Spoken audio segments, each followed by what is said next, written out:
If you're looking to add checkboxes and text fields to eSign documents quickly and easily, this tutorial will walk you through the exact steps to get it done in just a few minutes.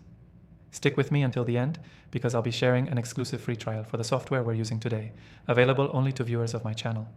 We'll be using a very user-friendly software today, but if you've tried the most popular tools out there and they don't quite meet your needs, stay tuned. I've got something special in the description below that'll help you follow along with this tutorial. Alright, let's get started with how to add checkboxes and text fields to eSign documents. First, open your eSign document editor. This can be a document you've already created or a fresh one that you want to add these fields to. To add a checkbox, head to the Form Field toolbar. Look for the checkbox option. This will let you drag and drop a checkbox onto your document, resize, and place it wherever you want your recipient to click. You can also copy and paste the checkbox multiple times if you need several in one document. Next, let's add a text field. You'll find the text field tool right next to the checkbox option in the toolbar. Select it, then drag it to where you want it on your document. Adjust the size of the text box to fit the text you expect your recipient to enter.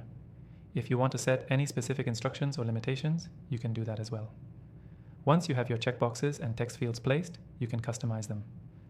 For the checkboxes, you might want to check the option for required if you need the recipient to fill it out before submitting. The same goes for the text fields. Make them required if it's important that they fill them out. You can even specify the type of input you want, like making it a number-only field or providing a specific format. One great feature in this software is that you can adjust the order of these fields as well, making the document flow logically for your recipients. Just drag and drop to rearrange. Now here's a tip.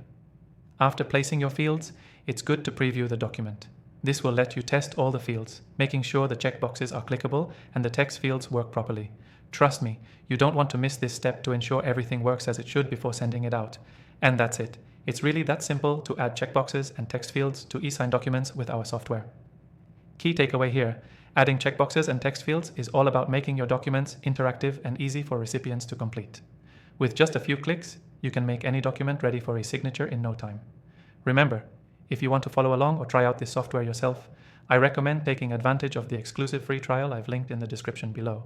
You'll be able to explore all the features of this software and use them for your eSign documents right away. To quickly recap, we covered adding checkboxes and text fields, customizing them, and testing your document before sending it out. Easy, right? Thanks for watching. And don't forget to check out that free trial in the description.